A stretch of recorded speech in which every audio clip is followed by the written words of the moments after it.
The first question of the day that we had yesterday was 27 raised to the power of 2 over 3. So the first question of the day is 27 raised to the power of 2 over 3. Our 27 raised to the power of 2 over 3. Here in the question, we have a fractional index. The index is in fraction form. And for this, we are going to employ our fractional index law, which has made us to understand that the denominator of the fraction in the index is expressed as the root of the base, while the numerator is expressed as the power. This will give us 3 root 27 close bracket raised to the power of 2. Our 3 root 27 equals to 3, because when you raise your 3 to the power of 3, you get 27. So our 3 root 27 equals to 2 raised to power 2, which equals to 3 times 3, which finally gives us 9 as our final answer. So our 27 raised to the power of 2 over 3 equal to 9.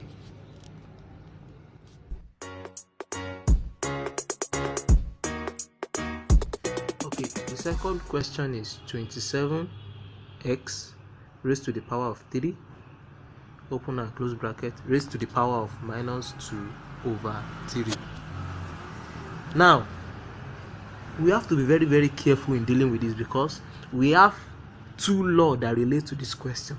The first one is the product of indices, which says that every index in the box, in the bracket, is multiplied by the index outside the bracket, and the index outside the bracket takes on the property of all the elements in the bracket.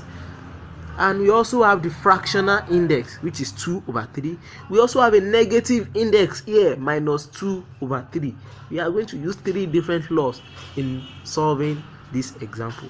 So first, let us identify the elements. We have 27 and we have x, which means 27 times x raised to the power of 3 is what we have inside the bracket, raised to the power of minus 2 over 3.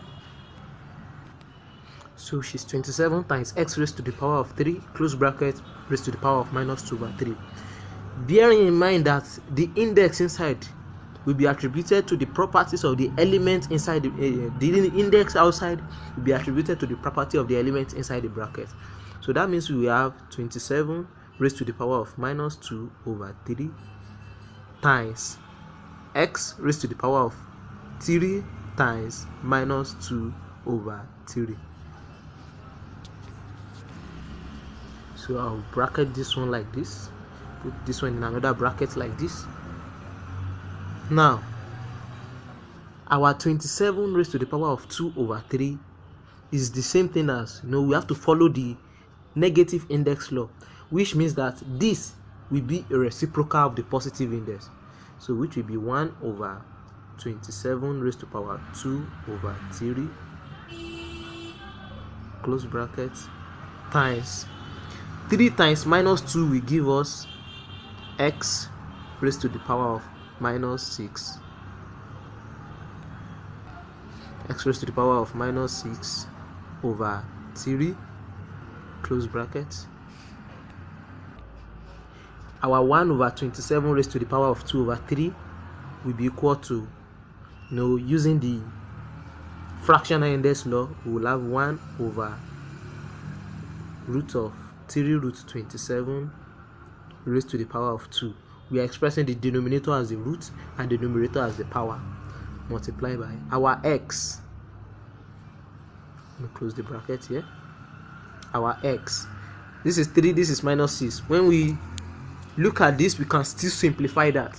3 here, 1, 3 here, 2. Our x will now be equal to minus 2 over 1, which is the same thing as minus 2.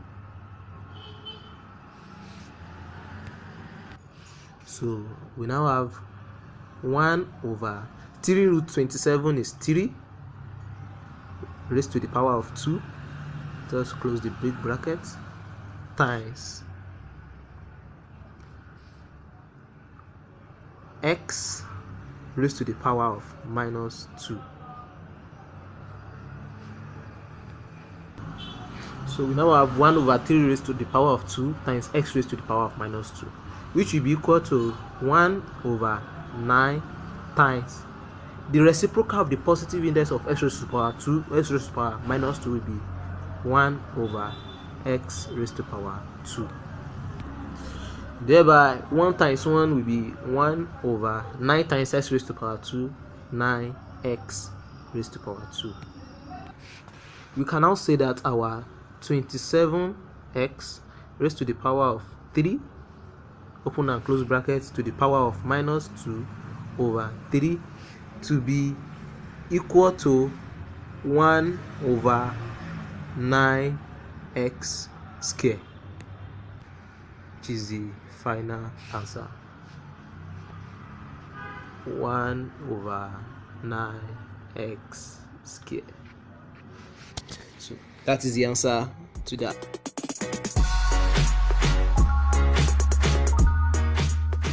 Here the third question says that we should evaluate 16 raised to the power of 3 over 2.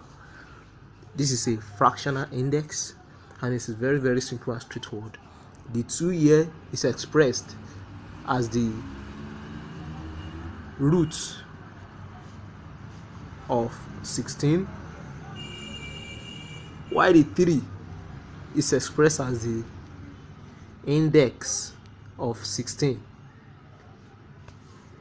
So we have our 16 raised to the power of 3 over 2 to be equal to 2 root 16 raised to the power of 3. Our 2 root 16 is 4, because 4 times 4 will give us 16. That's 4 raised to the power 2. So we have 4 here raised to the power of 3, which will be equal to 4 times 4 times 4. 4 times 4 equal to 16 times 4, which at the end of the day equals to 64. So that is the final answer. 64 is the final answer.